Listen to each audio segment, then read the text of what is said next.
in Azam City.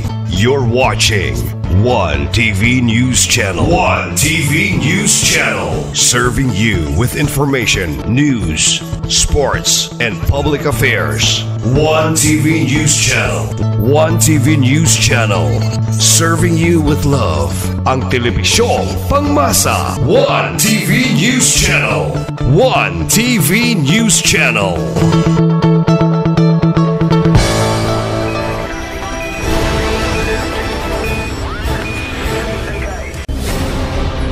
One TV special report.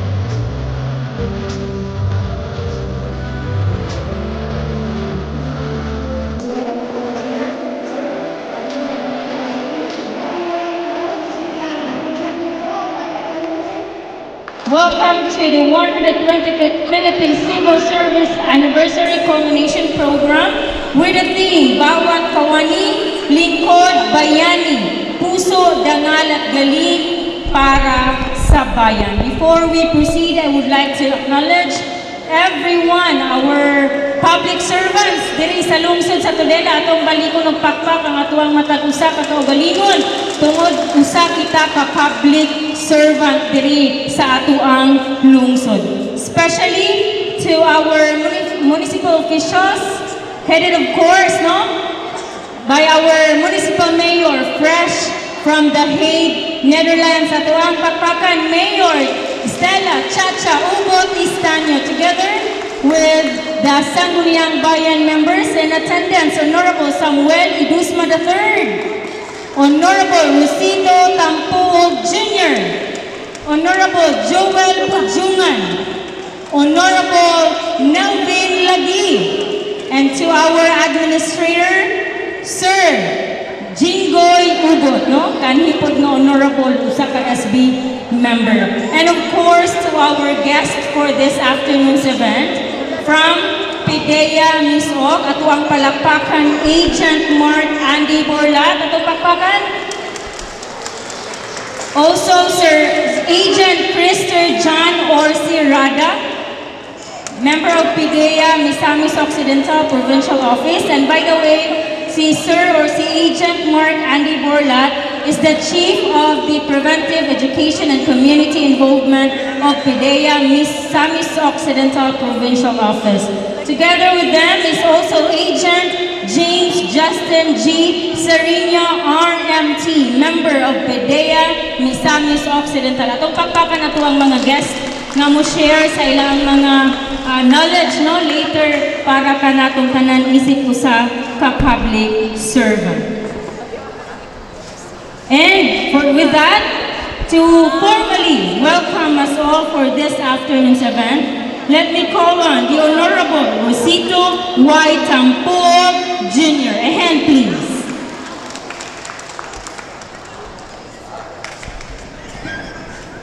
Okay, salamat sa atong LYDO. Pakpakan na to si Ma'am Giselle Pulcar.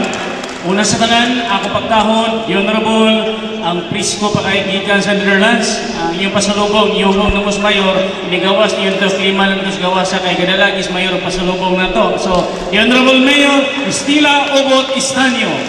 Akong kauban, mga SB members, the Honorable Joel Bujungan, Honorable Samuel Idusma III, Honorable Nelvin Lagi, ang atong Municipal Administrator Jingoy Ubot, ang ato ang kauban karong adlaw, ang atong bisita kauban coming from the PIDEA provincial level, LBSM Taghoy, atong MLGO Sir John Igar, Head of Office in attendance, mga empleyado, kanatong tanan, maayong hapon. Maayong hapon atong tanan.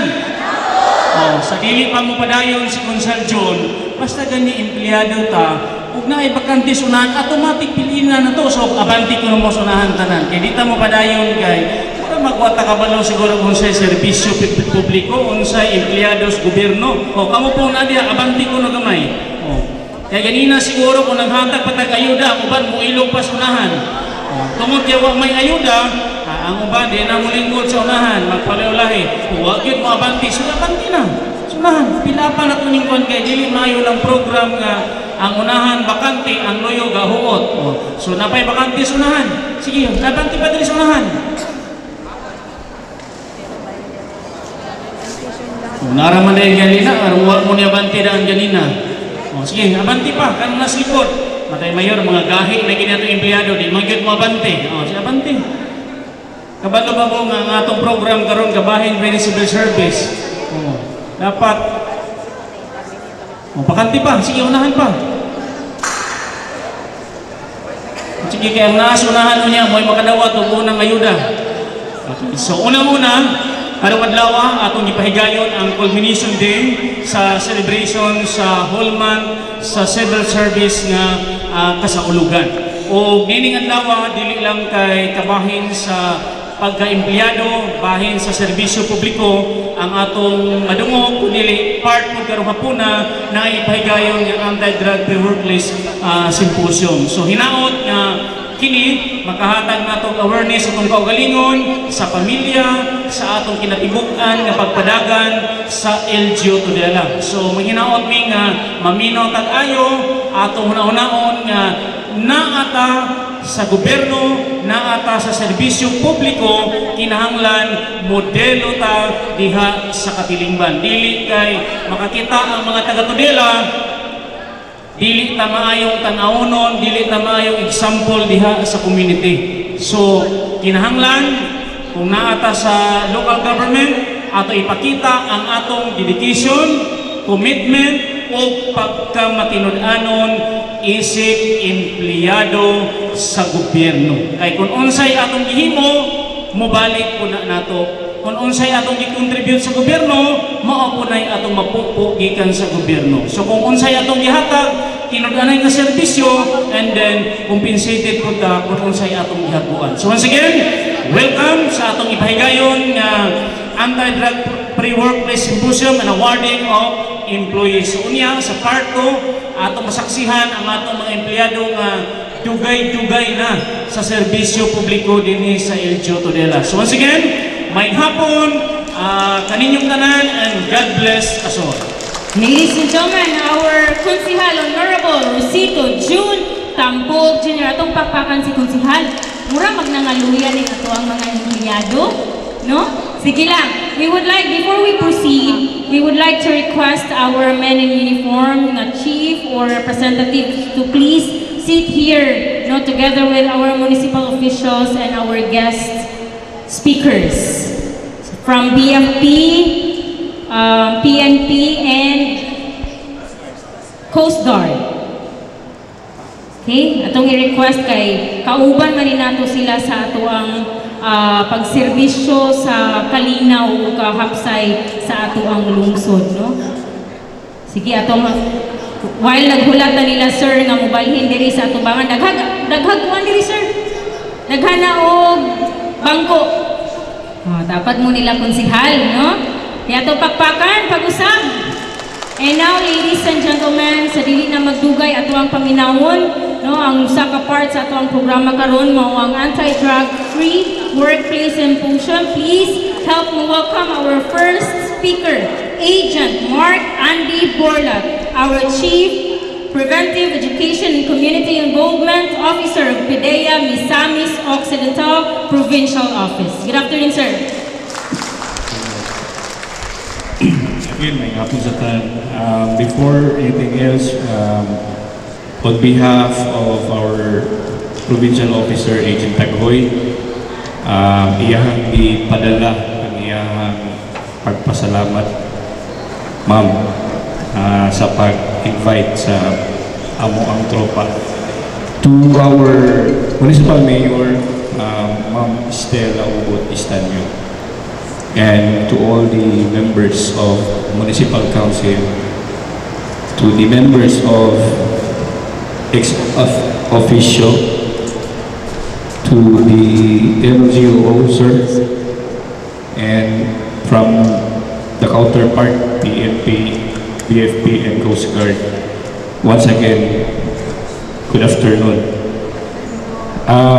Before ko magsugod sa symposium, sa PDEA, we have 3 strategies in fighting the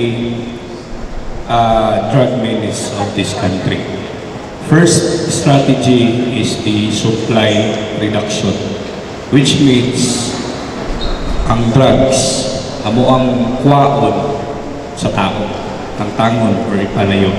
That is why naway madunggan sa Facebook, natay bypass operation, natay implementation of search warrant, and other operation. Muna ang supply reduction. Second strategy is, we call it the demand reduction, which is the total opposite of the latter. Ang pasabot, ang tao atong ipalayo sa drugs. Sa unsa ka pamaagi by conducting symposiums like this, no, information drive. And the third one is the harm reduction. Muna natay balay silangan, natay rehabilitation program. Okay, our symposium for this afternoon is divided into 3 topics. Now, I am tasked to discuss to you the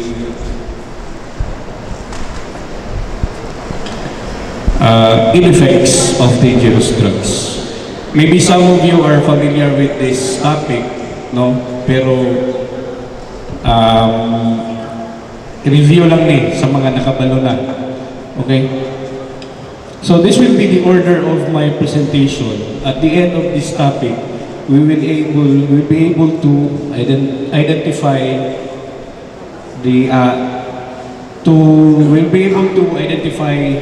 legal and illegal drugs and its classification.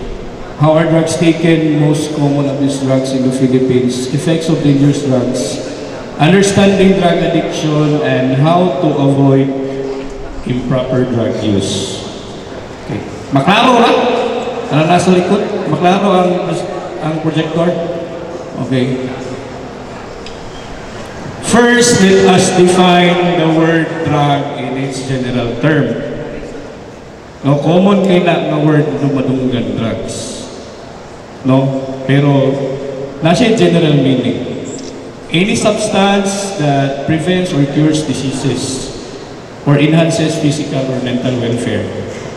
Nagsakit imo ang uston, nagsakit imong ulo, mainom ka og ibuprofen. Basically, nag-take na tao, drugs. Okay? Nakaisamay, gusto nimo maayo, gusto nimo i-medicate, drugs na siya. Now, how are drugs taken? There are several ways to administer or to take drugs. First is through smoking or inhaling fumes. Kinsay familiar o kuandiri kaning nebulizer? Diba? Tambal, okay? Ang tambal, imuon siyang fume, tapos ato ang inhale. So basically, the drug goes directly into your lungs. Okay. Next is snorting. Snorting, sa madaling sabi, ang tambal, ang drugs, ipaagi sa ilong through snorting. So, snorted chemicals will enter the bloodstream through the mucous membrane of the nose. Okay. Ibuprofen, sir, tubuko nimo, tapos i-snort, pwede din eh. Pwede. Wala siya i-design. May mga tambal na i-design para snorting. Next is oral route. Ano yung pinaka-common? Inom tao, maintenance, vitamins, and sublingual. Kinsay high blood dire, taas ng BP. Na yung mga tambal nga itawag na ito sa lingual nga ginapalanay na ito ilawos dila. Wala siya. Injection, no? Very common. The drug, it goes directly to your blood vessel by using a syringe and needle. Suppositories, no? Ang drugs, ipaagi sa anus. Takes effect in 3 to 5 minutes to absorb. Topical, na may mga skin disease, na yung mga burn sa panit, na yung mga drugs or tambal na ipahit sa panit. So that is topical. Type of drugs, there are two: legal and illegal drugs. Legal drugs are those prescribed and OTC drugs. Ano yung meaning OTC? Over the counter, which means available, mapalit, pwede paliton, pwede gamiton, pwede ibaligya. Those are legal drugs or OTC. On the other hand, ating gitawag nga illegal drugs. Meaning, dili pwede himuon, dili pwede paliton, mas labaw na dili pwede gamiton. No? Kabalo na ko kung sa'yo nasa inyong una-una ron. Maabot ratadera. Illegal drugs, it contains psychoactive substance. As to classification, also there are two: natural, synthetic. Natural and synthetic. Natural drugs, anything that comes from nature. Familiar mo ani? Kinsay kabalo unsa ning kaasang kamot? Unsa to matanong ma'am? Marijuana. Very good. Kita na kanis personal ma'am. Wala pa po. Synthetic drugs, anything that is processed in the laboratory. No, kanang atong ginainom karon, Medicol, ibuprofen, biogesic, bioflu. No, those are synthetic drugs. Tanan nga gi-process sa laboratory. But sad to say, there are prescribed legal drugs, OTC drugs, nga subject for abuse, no, ginaabusahan sa tao. The most commonly abused substances, pinaka-common is ang tranquilizer. For the information of everybody, tranquilizer po, muna ginagamit nato para mo kalma ang example sa rehab sa mga naay mental illness, or para mo kalma ang ilang aggression mo slow down, muna ginaturo tranquilizer. And kani ang babae pag dismenoryahon, magpalaban na yun o pain reliever, to the point na misking wala pa nagsakit, mag-una na o inom. Sakto ko or sakto ko? Sakto ko. What is psychoactive substance? These are substances that affects the central nervous system. When we talk about central nervous system, it pertains to our brain.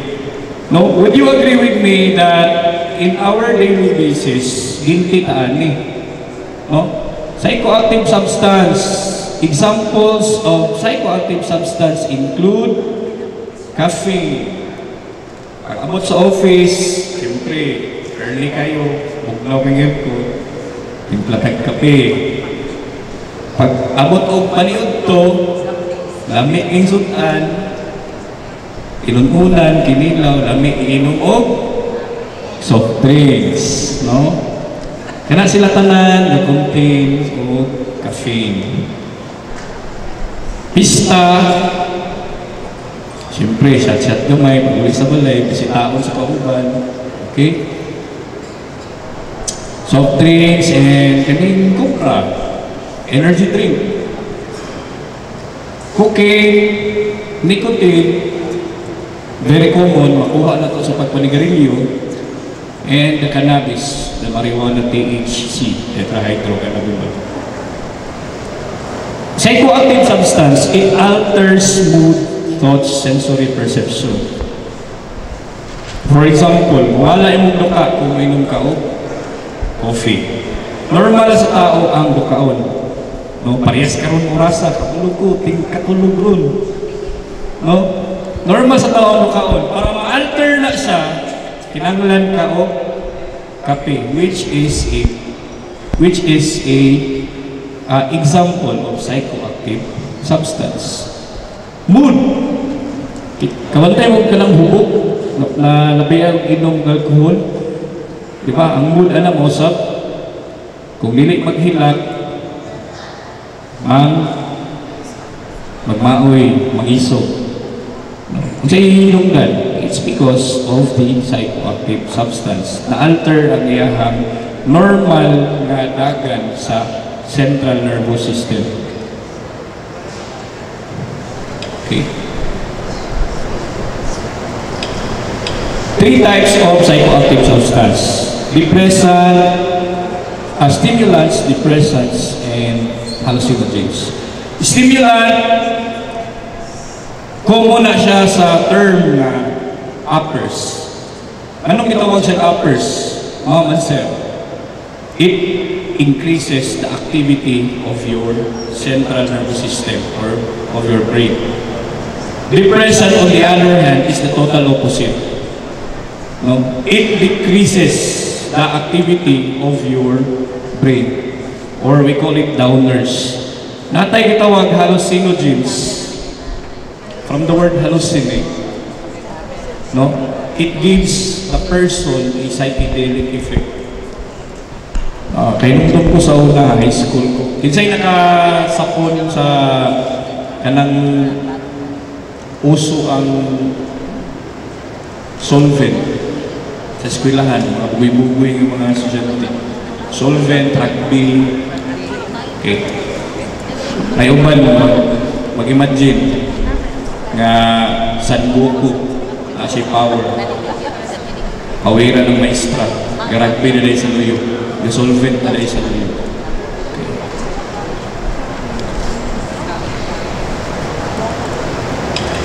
Okay.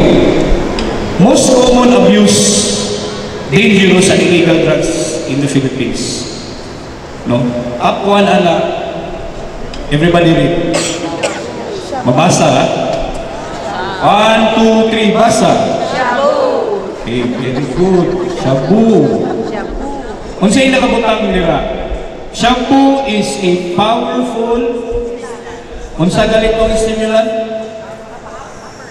Uppers. It increase or decrease? Increase.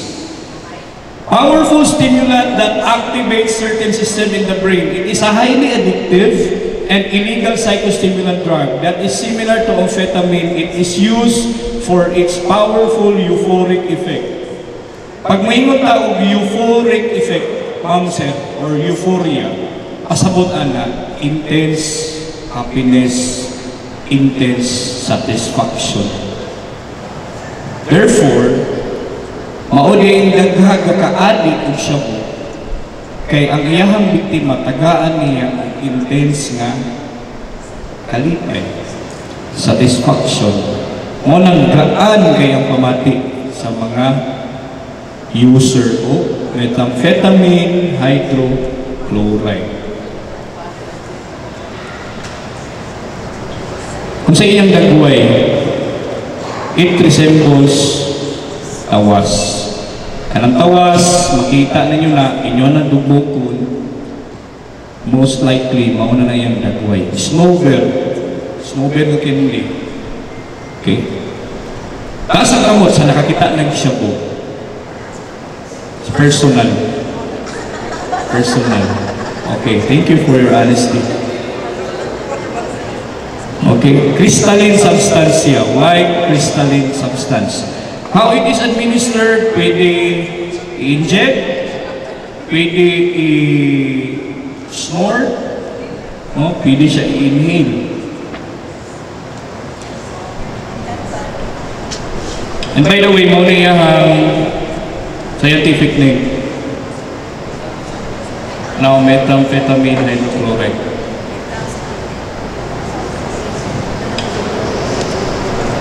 Okay. Ingredients sa shabu. Kasi gusto mo picture. Picture eh. Okay, pwede picturean. Go ahead. Para ma-edukar ninyo inyong kauban sa balay. I will give you 30 seconds to take a photo.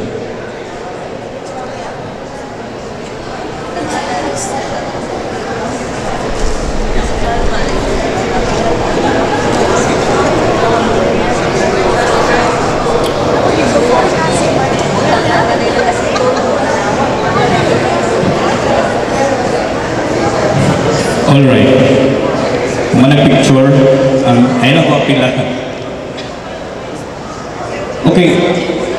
We call it ingredients, but in Dangerous Drugs Board or in PDEA, we call it CPEX. CPECS. CPEX. It stands for Controlled Precursor and Essential Chemicals. Sa madaling sabi, ma'am sir, kalitanan nga nakita ninyo, dili mo basta-basta makapalit ani og dinaghan sa tindahan. Kung magpalit mo og drum-drum nga muriatic acid, kana inyong ipalitan, manawag na sa among opisina. Sir, si Juan de la Cruz wants to purchase muriatic acid. Inani kadaghan. Lampas sa gihatag nga kaning lampas sa regulated nga i-allow para paliton. Why? Because these are the basically naamo ani and kabalota muluto. Boom, ana kay siya po. And try to imagine guys, kanitanan inyo haning ipasulod sa lawas sa human body. Ephedrine, pseudoephedrine, acetone. Familiar man mo, di ba, acetone? Rubbing alcohol, brake cleaner or toluene, ether, the engine starter, sulfuric acid, red phosphorus. Kana makita na to sa matches ng sa posporo. Ang usahin, pag-actot na to, masimutan na to, masakit sa ilong. Okay, kana siya. Lithium battery. Mga ginikanan, di ba? Masuko mo, magdula inyong anak o battery. Kay makahilo. Chloroform, sodium metal, muriatic acid. Tanan sa isagol na tanan. No, nana kay shabu.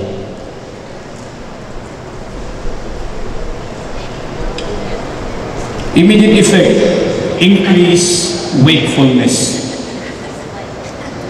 Kung sa'yo pasaputan na, maglisod o katulog.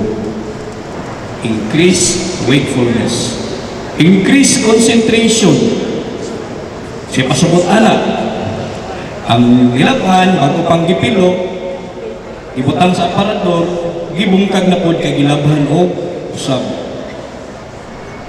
No, ang electric fan nga dili guba, giguba kay gusto ayuhon. Joke as it may sound, but reality na siya. No, reality na. Increase concentration. Balag wala isugo og panglampaso diri. Maglampaso. And this one, euphoria or the intense satisfaction. Let me clarify, common misconception. Kana bitawag ingon ninyo nga, tama kayo siya. Sir, high kayo si Kuan. Ano man? Nag-wild. No. Opposite na. Ang tao nga high, ang tao nga high, kasagara, high sa Shabu, is very talkative, very friendly, no? Dili mo dagstorya. Why? Because naapa siya sa euphoric effect, naapa siya sa euphoria. Pagbaba, mag-alburuto na, kay gusto na mo follow up, that's the time musaka iyahang agresyon. O na, ikluno na kayo. Gamay pangutana, maninghag na tayo. Okay? Increased heart rate and blood pressure, irregular heartbeat, increased respiratory rate, daily cough and phlegm production. Sige pangbukal. Sige pangbuha. Sige kaubo. And natin kitawag meth bugs or meth sores. Ang person nga severe na kayo siya sa paggamit sa shabu, nana sila yung ma-feel nga katol sa ilaw sa palit. As a result, pagsamad-samad, mauna ni siya.